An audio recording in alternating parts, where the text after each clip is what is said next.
नमस्कार. 83 नंबरचा क्वेश्चन आज पाहणार आहोत. त्यामध्ये each other, each others, one another's हे 4 कन्सेप्ट दिलेले आहे. 4 म्हटल्यापेक्षा 2च येत्या. तर त्याच्याबद्दल माहिती पाहून मग हा क्वेश्चन आपण बघू. चला तर मग सुरुवात करू. तर अगोदर दिले each other, one another. Each other हा जो आहे तर याचा उपयोग 2 व्यक्ती किंवा वस्तू जर वाक्यामध्ये दिलेले असेल तर इच अदर वापरतात.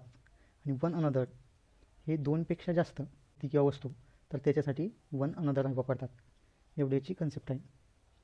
आपण इथं हे तेच लिहून दिलेले आहे आणि त्याचे एक एक उदाहरण दिलेले. आता रवी आणि सुरेश दोघं दिलेले म्हणजे इथं इच अदर. टीम मेंबर्स दिलेले म्हणजे इथं वन अनदर. हां, 2 व्यक्ती आणि वस्तूसाठी इच अदर, 2पेक्षा जास्त असेल तर वन अनदर. आता याच्यामध्येच पोझिशन दिलेले यांचंच इच अदर्स, वन अनदर्स. आता पोझिशनबद्दल आपण सेपरेट माहिती बघणार आहोत चांगलीच, पण इथं पण दिलेले म्हणून आपण ते बघितलं. पोझिशन्स म्हणजे मालकी हक्क. मालकी हक्क दाखवण्याचं काम करतं position. They read each others book. आणि वन अनदर ग्रुप आहे त्यांचा, मोर दॅन 2 पीपल आहे.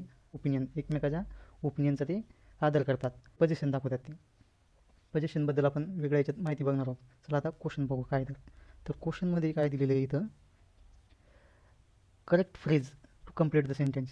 आता इथं काय दिलेलं आहे, he put all the books beside. Books हे मोर दॅन 2 दिलेले आहे समजलेलं आहे, म्हणजे इच अदर तर येत नाही, इच अदर्स पण येत नाही.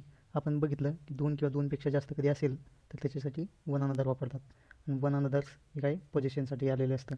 इथं पोझिशन तर काही दिलेले नाही, वन अनदर आपलं उत्तर आहे. धन्यवाद.